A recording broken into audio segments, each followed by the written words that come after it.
ಎಲ್ರಿಗೂ ನಮಸ್ಕಾರ. ನಮ್ಮ ನ್ಯೂಸ್ ಅಲರ್ಟ್ ಯೂಟ್ಯೂಬ್ ಚಾನಲ್ಗೆ ನಿಮಗೆ ಸ್ವಾಗತ. ನಾನು ಚಂದನ್. ತಮಿಳುನಾಡಿನ ಕೊಯಮತ್ತೂರಿನಲ್ಲಿ 21ನೇ ತಾರೀಕು ಗುರುವಾರ, ಅಂದರೆ 4 ದಿನಗಳ ಹಿಂದೆ 10 ವರ್ಷದ ಪುಟ್ಟ ಹೆಣ್ಮಗಳನ್ನು ಇಬ್ಬರು ನೀಚ ಕೀಚಕರು ಅತ್ಯಾಚಾರ ಮಾಡಿರ್ತಾರೆ. ಆ ಘಟನೆಯಿಂದ ಮಗು ಮೃತಪಟ್ಟಿರುತ್ತೆ. ಆ ಮಗುವನ್ನು ತಗೊಂಡೋಗಿ ಎಲ್ಲೋ ಬೀಸಾಕಿರ್ತಾರೆ. ಅದಾದ ನಂತರ ಮಗುವಿನ ಮೃತದೇಹ ಪತ್ತೆ ಆಗುತ್ತೆ. ಕೇಸ್ ಫೈಲ್ ಆಗುತ್ತೆ ಸೂಲೂರು ಅನ್ನೋಂಥ ಒಂದು ಪೊಲೀಸ್ ಸ್ಟೇಷನ್ ವ್ಯಾಪ್ತಿಯಲ್ಲಿ. ಅದಾದ ನಂತರ 25ನೇ ತಾರೀಕು, ಅಂದರೆ ಮೊನ್ನೆ ಭಾನುವಾರ, ಇದಕ್ಕೆ ಸಂಬಂಧಪಟ್ಟಂತೆ DIG ಇಬ್ಬರು ಉನ್ನತ ಮಟ್ಟದ ಅಧಿಕಾರಿಗಳ ಜೊತೆ ಪ್ರೆಸ್ ಮೀಟಲ್ಲಿ ಮಾಧ್ಯಮಗಳನ್ನು ಉದ್ದೇಶಿಸಿ ಮಾತನಾಡುವಂಥ ಸಂದರ್ಭದಲ್ಲಿ, ಅಂದರೆ ಈ ವಿಚಾರಕ್ಕೆ ಸಂಬಂಧಪಟ್ಟಂಗೆ ನಕ್ಕಿರುವಂತಹ, ಅಂದರೆ ತುಂಬ ಖುಷಿಯಾಗಿ ಒಂಥರ ಎಂಜಾಯ್ ಮಾಡಿಕೊಂಡು ಯಾವುದೋ ವಿಷಯದ ಬಗ್ಗೆನೋ ಅಥವಾ ಏನೋ ಅನ್ನೋಂಥ ಕ್ಲಾರಿಟಿ ಇಲ್ಲ, ಅದ್ರ ಬಗ್ಗೆ ನಕ್ಕಿರ್ತಕ್ಕಂಥ ಒಂದು ವಿಡಿಯೋ ಸಾಮಾಜಿಕ ಜಾಲತಾಣಗಳಲ್ಲಿ ವೈರಲ್ ಆಗಿದೆ. ಆ DIG ಬಂದು ಒಬ್ಬರು ಲೇಡಿ ಆಗಿರೋದ್ರಿಂದ ಅದು ಜಾಸ್ತಿ ಆಕ್ರೋಶಕ್ಕೆ ಕಾರಣ ಆಗಿದೆ. ಒಬ್ಬರು ಲೇಡಿ ಆಗಿದ್ಕೊಂಡು ಒಂದು ಮನೆಯಲ್ಲಿ ಆ ರೀತಿಯ ದುಃಖದ ವಾತಾವರಣ ಇದೆ. ಅಂಥದ್ದೊಂದು ಸುದ್ದಿ ಬಗ್ಗೆ ವಿವರವನ್ನು ಮಾಧ್ಯಮಗಳಿಗೆ ಹೇಳುವಂಥ ಸಂದರ್ಭದಲ್ಲಿ ಈ ಲೇಡಿ ಅಧಿಕಾರಿ ಈ ರೀತಿ ನಗ್ತಾರಲ್ಲ, ಇವ್ರಿಗೆ ಸ್ವಲ್ಪನಾದ್ರೂ ಒಂದು ಸಿವಿಕ್ ಸೆನ್ಸ್ ಇಲ್ವಾ? ನಾಗರಿಕರ ಪ್ರಜ್ಞೆ ಬೇಡ, ಕನಿಷ್ಠ ಪಕ್ಷ ಸಾಮಾನ್ಯ ಜ್ಞಾನ ಆದರೂ ಇಲ್ವ ಇವ್ರಿಗೆ? ಎಲ್ಲಿ ಹೇಗೆ ನಡ್ಕೋಬೇಕು, ಎಲ್ಲಿ ಹೇಗೆ ನಮ್ಮ ನಡವಳಿಕೆ ಇರಬೇಕು ಅನ್ನುವಂಥ ಒಂದು ಪರಿಜ್ಞಾನ ಇಲ್ವಾ ಈ ಮೇಡಮ್ಗೆ ಅನ್ನುವಂಥ ಆಕ್ರೋಶದ ಕಾಮೆಂಟ್ಸ್ಗಳು, ಆಕ್ರೋಶದ ಹೇಳಿಕೆಗಳು, ಆಕ್ರೋಶದ ಟೀಕೆಗಳು ಸಾಮಾಜಿಕ ಜಾಲತಾಣಗಳಲ್ಲಿ ಈಗ ವ್ಯಕ್ತವಾಗ್ತಾ ಇದೆ. ಏನಿದು ಇನ್ಸಿಡೆಂಟು, ಏನಾಯಿತು ಎಲ್ಲವನ್ನು ಕೂಡ ನಾವು ವಿವರವಾಗಿ ನೋಡೋಣ. ಜೊತೆಗೆ ಸಾಕಷ್ಟು ಜನರಿಗೆ ಈಗಲೂ ಕೂಡ ಒಂದು ಕ್ವಶನ್ ಮಾರ್ಕ್ ಹುಡ್ಕೊಂಡ್ಬಿಟ್ಟೈತೆ. ನಟ ವಿಜಯ್ ಅವರು ತಮಿಳುನಾಡಿನಲ್ಲಿ CM ಆಗಿರ್ತಕ್ಕಂಥದ್ದು. ಈ ಹಿಂದೆ ಅವರು CM ಆದ ತಕ್ಷಣ ಒಂದಷ್ಟು ಯೋಜನೆಗಳನ್ನು ಅನೌನ್ಸ್ ಮಾಡಿದ ತಕ್ಷಣ ತಮಿಳುನಾಡಿನಲ್ಲಿ ಏನಾದರೂ ಈ ರೀತಿಯ ಘಟನೆಗಳು ಕಂಡು ಬಂದರೆ, ಹೆಣ್ಣುಮಕ್ಕಳನ್ನ ರೇಗಿಸೋದು, ಈ ರೀತಿಯ ಅತ್ಯಾಚಾರಗಳಿಗೆ ಕೈ ಹಾಕುವಂಥ ಪ್ರಯತ್ನ ಪಟ್ಟರೆ ತುಂಬ ದೊಡ್ಡ ಪನಿಷ್ಮೆಂಟನ್ನು ನೀವು ಅನುಭವಿಸ್ತೀರಿ ಅಂತ ಹೇಳಿದರು. ಸಂಚಲನವನ್ನು ಸೃಷ್ಟಿ ಮಾಡಿತ್ತು ಆ ಹೇಳಿಕೆ. ಬಟ್ ಇದಿಷ್ಟೆಲ್ಲ ಆದ್ರೂ ಯಾಕೆ ವಿಜಯ್ ಅವರು ಸುಮ್ಮನಿದ್ದಾರೆ? ಕನಿಷ್ಠ ಪಕ್ಷ ಅಧಿಕಾರಿಗಳನ್ನಾದರೂ ಯಾಕೆ ಸಸ್ಪೆಂಡ್ ಮಾಡಿಲ್ಲ? ಈ ರೀತಿಯ ಸಾಕಷ್ಟು ಪ್ರಶ್ನೆಗಳೀಗ ಉದ್ಭವ ಆಗಿದೆ. ಇದನ್ನು ವಿವರವಾಗಿ ನಾವು ನೋಡೋದಾದರೆ ಏನಿದು ಘಟನೆ ಅನ್ನೋಂಥದ್ದನ್ನು ಮೊದಲು ನಾನು ನಿಮಗೆ ಹೇಳ್ತಾ ಹೋಗ್ತೀನಿ.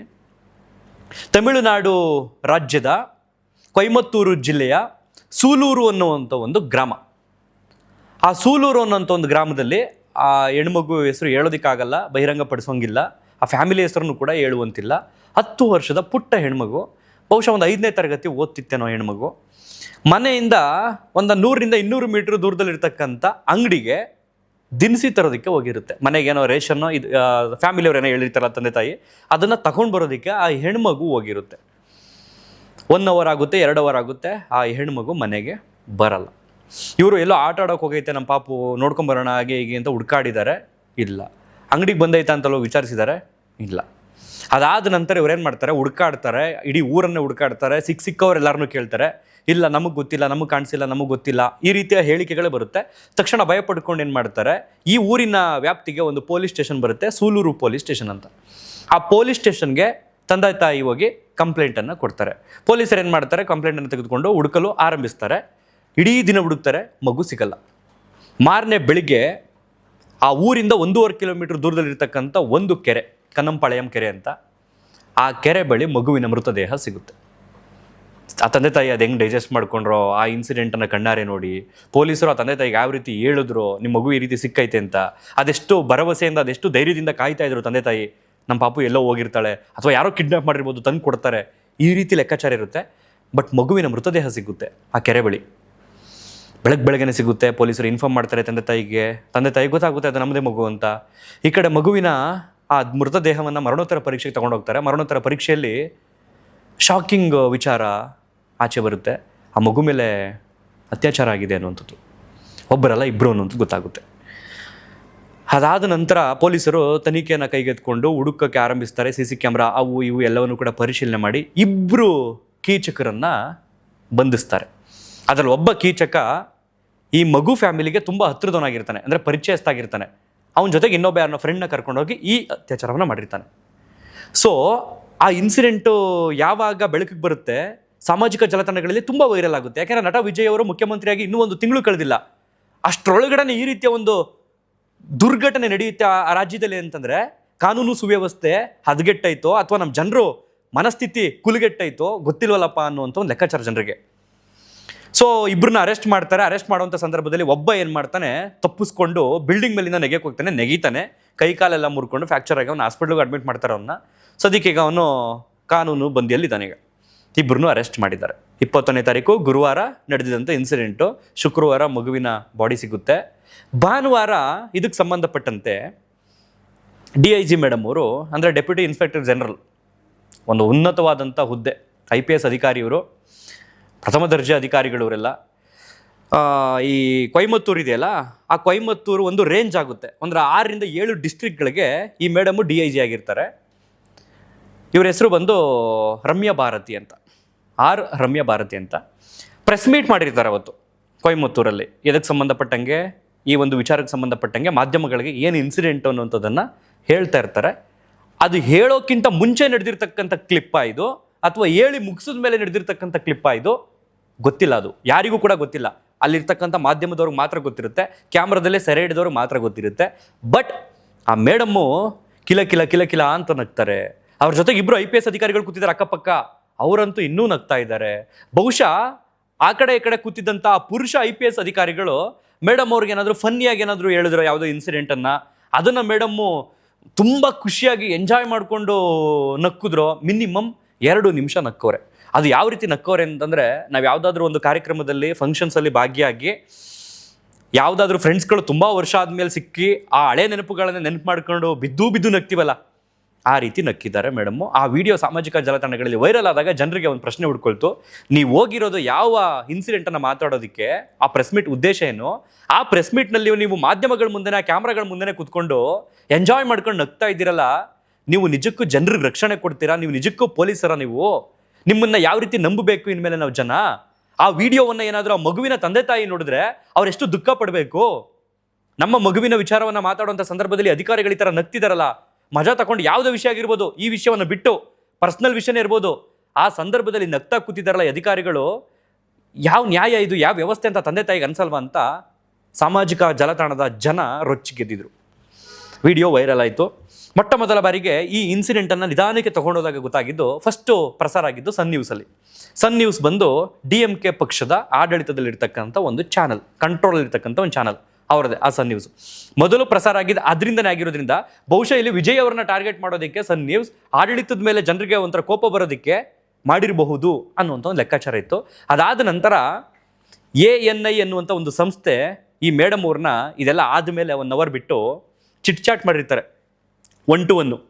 ಆ ಸಂದರ್ಭದಲ್ಲಿ ಮೇಡಮ್ ಇದಕ್ಕೆ ಸಂಬಂಧಪಟ್ಟಂಗೆ ಪ್ರತಿಕ್ರಿಯೆಯನ್ನು ಕೊಡ್ತಾರೆ. ಆ ಪ್ರತಿಕ್ರಿಯೆಯನ್ನು ಕೊಡಬೇಕಾದ್ರೂ ಕೂಡ ನಕ್ಕೊಂಡು ಕೊಡ್ತಾರಲ್ಲ, ಅದು ಸೀರಿಯಸ್ಲಿ ಅನಿಸುತ್ತೆ. ಇದು AI ವಿಡಿಯೋ ಅಲ್ಲ, ಇದು ರಿಯಲ್ ವಿಡಿಯೋ ಅನ್ನೋಂಥದ್ದೇ ಜನರಿಗೆ ಗೊತ್ತಾಗುತ್ತೆ. ಇಟ್ಸ್ ನಾಟ್ AI ವಿಡಿಯೋ, ಇದು ಒರಿಜಿನಲ್ ವಿಡಿಯೋ. ಅವರು ಯಾವುದೋ ಒಂದು ಪರ್ಸನಲ್ ವಿಚಾರವಾಗಿ ಆ ಹಿರಿಯ ಅಧಿಕಾರಿಗಳ ಜೊತೆ ಕೂತ್ಕೊಂಡು ಮಾತಾಡುವಂಥ ಸಂದರ್ಭದಲ್ಲಿ ಅದನ್ನು ನೆನಪು ಹಾಕ್ಕೊಂಡು, ಮೆಲುಕು ಹಾಕ್ಕೊಂಡು ಬಿದ್ದು ನಗ್ತಿರ್ತಕ್ಕಂಥದ್ದು. ಅವರು ನಕ್ಕಿದ ತಪ್ಪಲ್ಲ, ಆದರೆ ನಕ್ಕಿದ್ದಂತಹ ಪರಿಸ್ಥಿತಿ ತಪ್ಪು, ಅಲ್ಲಿ ನಕ್ಕಿದ್ದಂತಹ ಸ್ಥಳ ತಪ್ಪು. ಯಾವ ಉದ್ದೇಶಕ್ಕೋಗಿ ಅವ್ರು ಮಾತಾಡೋಕೆ ಹೋಗಿದ್ರು ಆ ಜಾಗದಲ್ಲಿ ನಕ್ಕಿದ್ದಂತೂ ತೀರಾ ದೊಡ್ಡ ತಪ್ಪು. ಅವ್ರು ಪರ್ಸ್ನಲ್ ಆಗಿ ಆಫೀಸಲ್ಲಿ ಕೂತ್ಕೊಂಡು, ಜೀಪಲ್ಲಿ ಹೋಗ್ಬೇಕಾದ್ರೂ, ಇನ್ನೆಲ್ಲೋ ಕೂತ್ಕೊಂಡು ಹೊರಗಡೆ ನಕ್ಕಿದ್ದಿದ್ರೆ ಅದನ್ನು ಯಾರು ಏನು ಪ್ರಶ್ನೆ ಮಾಡ್ತಿರಲಿಲ್ಲ. ಅವ್ರ ಪರ್ಸ್ನಲ್, ಅದು ವೈಯಕ್ತಿಕ. ಆದರೆ ನೀವು ಸಾರ್ವಜನಿಕ, ಸರ್ಕಾರಿಯ ಒಂದು ಅಧಿಕಾರಿ, ಅದಕ್ಕೆ ಸಂಬಂಧಪಟ್ಟಂಗೆ ಒಂದು ಹೆಣ್ಮಗು ಮೇಲೆ ಆಗಿರ್ತಕ್ಕಂಥ ಒಂದು ಘೋರ ಘಟನೆಯನ್ನು, ಅದ್ರ ಬಗ್ಗೆ ಮಾಹಿತಿಯನ್ನು ನೀವು ಮಾಧ್ಯಮಗಳಿಗೆ ಕೊಡಕ್ಕೆ ಬಂದಂಥ ಸಂದರ್ಭದಲ್ಲಿ ನೀವು ನಕ್ಕಿದ್ದು ತಪ್ಪು. ನಿಮ್ಮ ಜೊತೆಗೆ 2 ಪುರುಷ ಅಧಿಕಾರಿಗಳು ನಕ್ಕಿದ್ದು ತಪ್ಪು. ಸೊ ಯಾವಾಗ ಈ ವಿಡಿಯೋ ಸಾಮಾಜಿಕ ಜಾಲತಾಣಗಳಲ್ಲಿ ವೈರಲ್ ಆಗುತ್ತೆ, ಈ ಅಧಿಕಾರಿಯನ್ನು ಸಸ್ಪೆಂಡ್ ಮಾಡಬೇಕು ಅನ್ನುವಂಥ ಒಂದು ಆಕ್ರೋಶವೂ ಕೂಡ ಭುಗಿಲೇಳುತ್ತೆ. ಈ ಕಡೆ ಎಲ್ಲ ಎಕ್ಸ್ಪೆಕ್ಟ್ ಮಾಡ್ತಿದ್ರು ವಿಜಯ್ ಅವ್ರು ಏನಾದ್ರೂ ಸಸ್ಪೆಂಡ್ ಮಾಡ್ತಾರೆ ಅಧಿಕಾರಿಯನ್ನು, ಯಾಕಂದರೆ CM ಅಲ್ವಾ, ಅವ್ರಿಗೆ ಅಧಿಕಾರ ಇದೆಯಲ್ಲ ಅನ್ನೋವಂಥದ್ದು.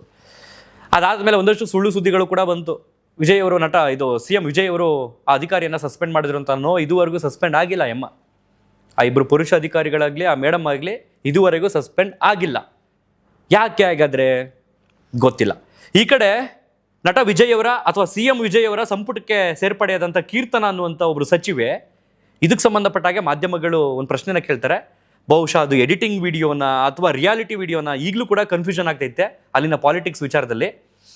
ಇದೇ ವಿಚಾರವಾಗಿ ಕೇಳಿದಾಗ ಅವ್ರು ಹೇಳ್ತಾರೆ, ಅಡ್ಮಿನಿಸ್ಟ್ರೇಟಿವ್ ಸಂಬಂಧಪಟ್ಟಂಗೆ ನಾನೇನು ಕೇಳಬೇಡಿ, ಪಾಲಿಟಿಕ್ಗೆ ಸಂಬಂಧಪಟ್ಟಂಗೆ ಏನಾದ್ರು ನನ್ನನ್ನು ಕೇಳಿ, ಸರ್ಕಾರಕ್ಕೆ ಸಂಬಂಧಪಟ್ಟಂಗೆ ನನ್ನನ್ನು ಏನಾದ್ರು ಕೇಳಿಬೇಕೇರೆ ಅಂತ ಹೇಳ್ತಾವ್ರವರು. ಅದು ಯಾವ ವಿಷಯಕ್ಕೆ ಸಂಬಂಧಪಟ್ಟಂಗೆ ಹೇಳಿದ್ರೆ ಗೊತ್ತಿಲ್ಲ. ಬಹುಶಃ ಇದಕ್ಕೆ ಸಂಬಂಧಪಟ್ಟಂಗೆ IPS ಅಧಿಕಾರಿ ಒಬ್ಬರು ಈ ಥರ ನಕ್ಕಿದ್ದಾರೆ, ಇದಕ್ಕೆ ಸಂಬಂಧಪಟ್ಟಂಗೆ ನೀವೇನು ರಿಯಾಕ್ಷನ್ ಕೊಡ್ತೀರಿ ಅಂತ ಮಾಧ್ಯಮಗಳು ಕೇಳಿದ್ದಕ್ಕೆ ಅವ್ರ ಹತ್ರ ಏನಾದ್ರು ಹೇಳಿದರೆ ಆನ್ಸರ್ ಕೊಟ್ಟಿದ್ರೆ ನಾಚಿಕೆ ಆಗಬೇಕು ಅವ್ರುಗಳಿಗೆ. ಸೀರಿಯಸ್ಲಿ ನಾಚಿಕೆ ಆಗಬೇಕು. ಇಲ್ಲ ಅದೇನಾದ್ರು ಎಡಿಟಿಂಗ್ ಕ್ಲಿಪ್ ಆಗೈತಾ ಏನು ಅನ್ನೋದನ್ನು ಕಾದು ನೋಡಬೇಕಾಗುತ್ತೆ. ಇದುವರೆಗೂ ಆಗಲಿ ಆ TVK ಹೆಡ್ ಕ್ವಾರ್ಟರ್ಸ್ ಅಂತ ಒಂದು ಪೇಜ್ ಇದೆ ಟ್ವಿಟರಲ್ಲಿ, ಅಲ್ಲಿಯೂ ಕೂಡ ಸ್ಪಷ್ಟವಾಗಿ ಯಾವುದೇ ಮಾಹಿತಿಯನ್ನು ಬರೆದಿಲ್ಲ. ಇನ್ನು ನಟ ವಿಜಯ್ ಅವರ ಅಥವಾ CM ವಿಜಯ್ ಅವರ ಅಫಿಷಿಯಲ್ ಖಾತೆಗಳಲ್ಲಿ ಅವ್ರ ಎಲೆಕ್ಷನ್ ಗೆದ್ದಿದ್ದನ್ನೇ ಅನೌನ್ಸ್ ಮಾಡ್ಕೊಂಡಿಲ್ಲ ಇನ್ನೂ ಆ ಪೇಜ್ಗಳಲ್ಲಿ. ಇನ್ನು ಇದಕ್ಕೆ ಸಂಬಂಧಪಟ್ಟಂಗೆ ಬರೀತಾರೆ ಅನ್ನೋಂಥ ನಂಬಿಕೆ ನನಗಂತೂ ಇಲ್ಲ. ಒಟ್ಟಾರೆಯಾಗಿ ಅಧಿಕೃತವಾಗಿ ಅಲ್ಲಿ ಏನಾಗ್ತಿದೆ ಅನ್ನೋಂಥ ಪ್ರೆಸೆಂಟ್ ಅಪ್ಡೇಟ್ ಈ ಕ್ಷಣದವರೆಗೂ ಕೂಡ ಬಂದಿಲ್ಲ. ಬಟ್ ಯಾವ ಕಾರಣಕ್ಕೂ ಆ ಮಹಿಳಾ ಅಧಿಕಾರಿಯನ್ನಾಗಲಿ ಆ ಪುರುಷ ಅಧಿಕಾರಿಗಳನ್ನಾಗಲಿ ಇದುವರೆಗೂ ಕೂಡ ಸಸ್ಪೆಂಡ್ ಮಾಡಿಲ್ಲ. ಇನ್ನು ಇದೇ ತಮಿಳುನಾಡಿನಲ್ಲಿ 75 ದಿನಗಳ ಹಿಂದೆ, ಅಂದರೆ 2.5 ತಿಂಗಳ ಹಿಂದೆ ಸೇಮ್ ಒಂದು ಇನ್ಸಿಡೆಂಟ್ ನಡೆದಿರುತ್ತೆ, ಒಂದು ಅತ್ಯಾಚಾರದ ಒಂದು ವಿಷಯ. ಅದಕ್ಕೆ ಸಂಬಂಧಪಟ್ಟಾಗೆ ಒಬ್ಬನನ್ನು ಬಂಧಿಸಿರ್ತಾರೆ. ನಿನ್ನೆ ಅದಕ್ಕೆ ಸಂಬಂಧಪಟ್ಟಂಗೆ ಶಿಕ್ಷೆ ಆಗಿದೆ. 2 ಬಾರಿ ಮರಣದಂಡನೆ ಅವನಿಗೆ. ಯಾವ ರೀತಿ ಅಂತಂದರೆ, ಒಂದು ಈ ಇನ್ಸಿಡೆಂಟಲ್ಲಿ ಅತ್ಯಾಚಾರ ಮಾಡಿದ್ದಕ್ಕೆ ಸಂಬಂಧಪಟ್ಟಂಗೆ ಮರಣದಂಡನೆ, ಇನ್ನೊಂದು ಸಾಯಿಸಿದ್ದಕ್ಕೆ 2ನೇ ಮರಣದಂಡನೆ. The very very very good decision. ಈ ರೀತಿ ಆಗಬೇಕು. ಈ ರೀತಿಯ ತೀರ್ಪುಗಳು, ಈ ರೀತಿಯ ಆಜ್ಞೆಗಳು, ಈ ರೀತಿಯ ಆದೇಶಗಳು ಹೊರಗಡೆ ಬಂದಾಗ ಜನರಿಗೆ ಸ್ವಲ್ಪ ಭಯ ಬರುತ್ತೆ.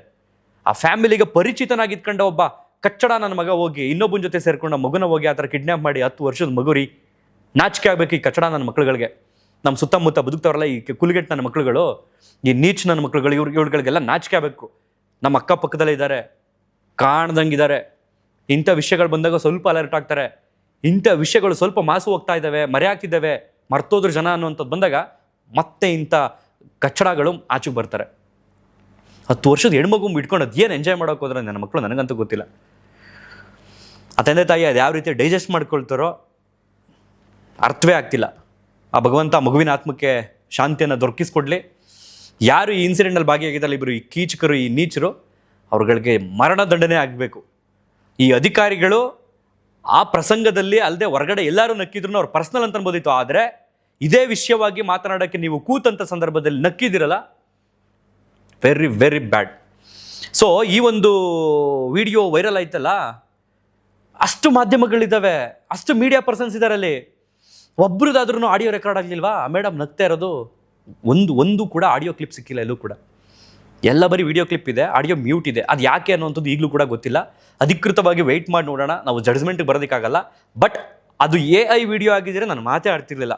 ರಾಜಕೀಯದ ಪಿತೂರಿಯಿಂದ ಅಥವಾ ರಾಜಕೀಯದ ಷಡ್ಯಂತ್ರದಿಂದ ಏನೋ ಮಾಡಿದ್ದಾರೆ ಅಂತ.